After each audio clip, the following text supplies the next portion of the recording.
Hi, it's Carl Brower, and I'm standing next to the 2025 Toyota GR Corolla.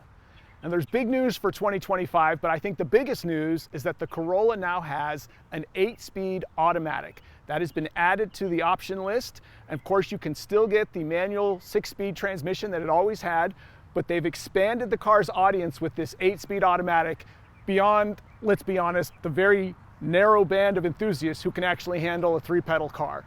And whether you get the 6-speed manual that's been out for years or the new 8-speed automatic, all the GR Corollas continue to send power to all 4 wheels.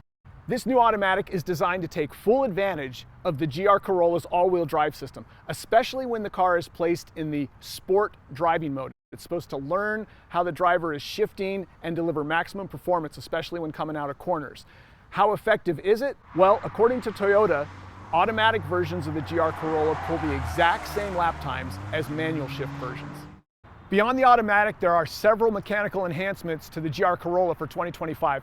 These include a bump in peak torque by 22 pound-feet. This 1.6 liter 3-cylinder engine, it's turbocharged, and it previously made 273 pound-feet of torque. Now it makes 295 pound-feet of torque. It still makes the same 300 horsepower. And you can bet that that additional torque is going to be felt this year because all GR Corollas now come standard with Torsen front and rear limited slip differentials. Now remember, these can do all sorts of magical things, including, based on steering input, sending more power to the outside wheels to help you get through a corner and pull you through the corner just like you want to be. All these enhancements to the car's power also play out in how the power is delivered, because you do have multiple driving modes that you can put this vehicle in. There's a normal mode where the distribution of the front to rear power is 60% front biased, 40% rear. You can put it in a gravel mode where it balances 50-50 power, front and rear axle. Or you can put it in a track mode that sends 70% of the power to the rear wheels. And the engineers did this because they said they were testing this at the Fuji Speedway in Japan, and they realized the Corolla was coming out of low-speed turns with a little more understeer than they wanted. How do you fix understeer? More rear power. So that's what that track mode will do. It'll give you more rear power, give the car a rear bias, and rotate it as you're coming out of those low-speed corners. All automatic equipped GR Corollas come with a standard transmission cooler up front, and they also come with a launch control to maximize acceleration.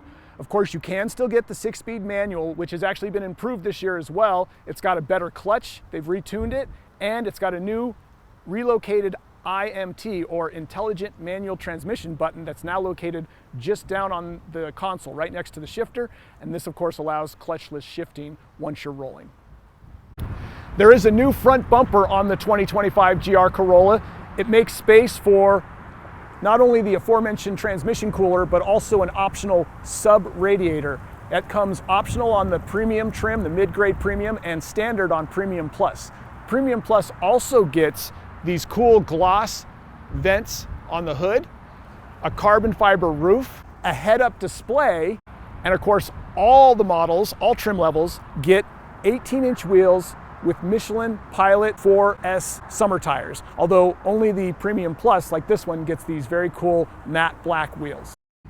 One of the goals the engineers really wanted for this new GR Corolla was to keep these rear wheels planted as it comes out of corners under hard acceleration.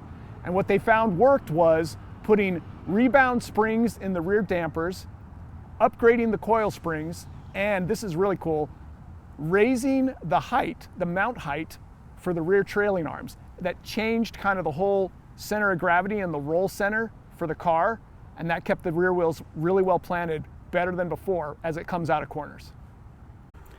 All of this sounds like a lot of aggressive engineering work to make the GR Corolla truly track friendly.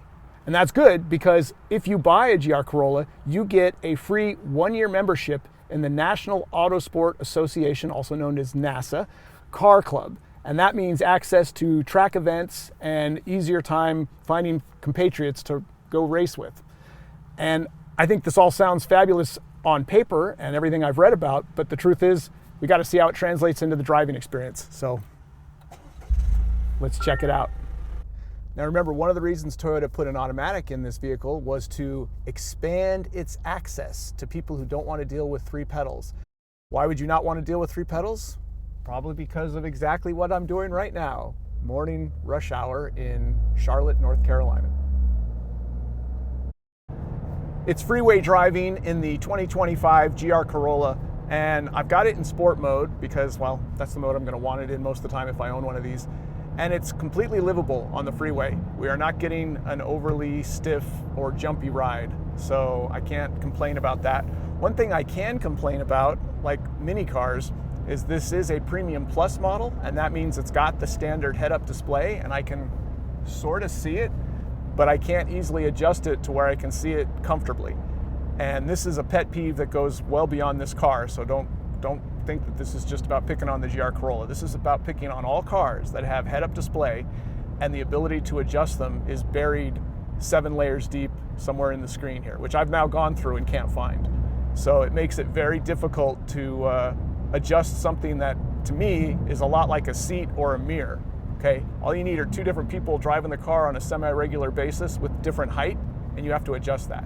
Just like the mirror and just like the seat, I want a dedicated button that's very accessible to easily adjust the head-up display. And most cars don't have that, so it's not unique to this car, but it's an annoyance for me on many new modern cars.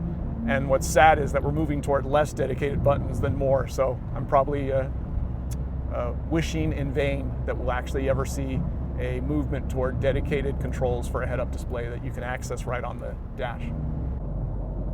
Another nice thing about this GR Corolla is, despite the fact that it's supposed to be a compact, performance-oriented car, it does have all the latest Toyota Safety Sense technology, including lane tracing and radar cruise control. So you can't quite drive hands-free, but it will take care of a lot of the driving for you, which is a pretty luxurious fat cat feature in an otherwise sporty little compact car. I found it. I found the HUD control. It was on the steering wheel. I still had to go several menus deep in the driver digital gauge cluster, but I did it. I found it, and now I can see the HUD properly. So only a few, close calls as I was almost hitting someone else looking for the menu while trying to drive the car at the same time. No, but it's another example of, it's cool that there's all these settings inside the gauge cluster that you can change. There's a lot, and you can really customize how the display works here, and you can make a lot of changes to the rest of the car, like the HUD position. But it's a process. There's not a dedicated switch, so you got to dig in and find it. And if someone else wants to change it again, they're going to have to do the same thing. I have to say, this head-up display for the GR Corolla is pretty advanced. Whether it's tracking your driver assistance situation and you've put it in cruise control, or it's giving you navigation directions, it offers a lot of animation and color, and it's bright enough that even when you're driving into almost direct sunlight, like right now, it's still quite clear.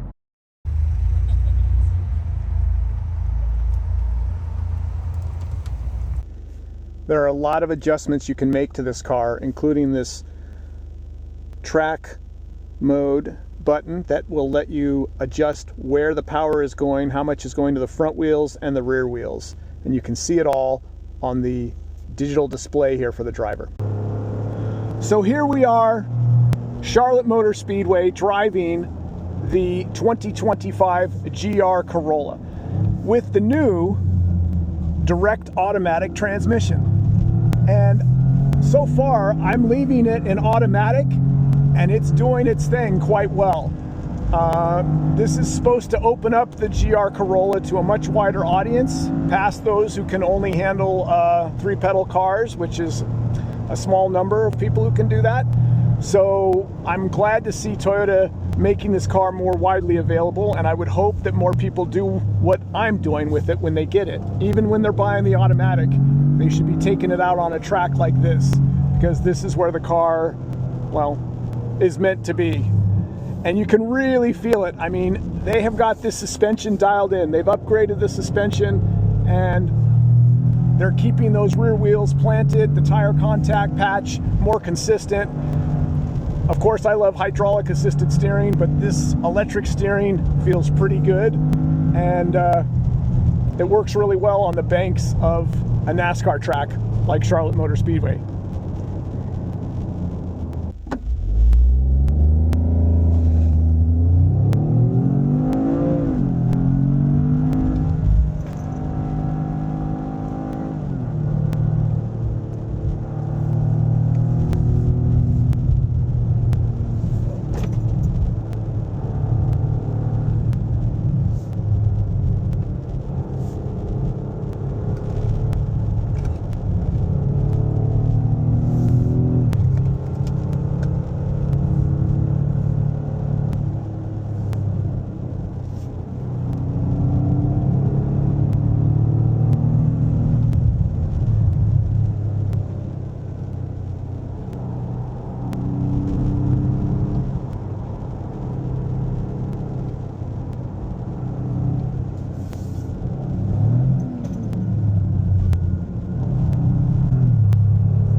In the last few years, there's been a concerted effort by Toyota to make their cars not just practical and reliable, but also fun and entertaining.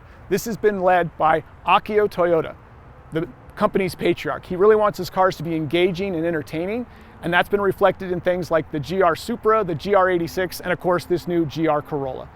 We're happy to see it. It's a great evolution for a company that's already known for durability, reliability, and resale value.